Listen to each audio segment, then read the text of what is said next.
30 teams of artists from around the world have been competing in an ice sculpture contest as part of northern China's Harbin International Ice and Snow Festival. The three-day contest has attracted some 60 participants from more than 10 countries, including China, Russia, Italy and Mongolia. Participants made every effort to carve their ice blocks into artistic pieces with imagination. Spanish ice sculptor Lluis Ribalta, who has visited Harbin 3 times, said that even though he felt the temperature was higher this year, it didn't affect his work.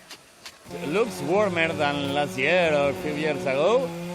That for our body it's better because I came from Barcelona and it's really warm weather.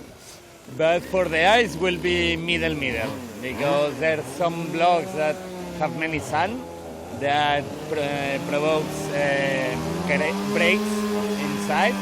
But for our piece it's quite okay because we don't have sun at any time. Artist Meng Changgo, 33, used to compete in snow sculpture contests, and it was the first time for him to join an ice one. He wanted to carve his sculpture into two halves of a face to reflect a virtuous heart. What I've designed is the outer and inner self. The name is outer and inner self. Under the ugly outer self there is a kind-hearted inner self, so then it's in the form of two half masks. I want it to express the contents of a kind-hearted inner beauty.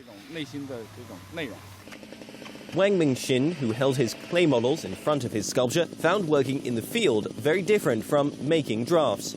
I think the most difficult thing is the difference between working in the field and making first drafts. The ice blocks are different in the field compared to the ones I used for making the drafts. They're different in the size and transparency. I'll work on it again and make some more adjustments. The 32nd International Ice and Snow Festival this year carries the theme Pearl on the Crown of Ice and Snow.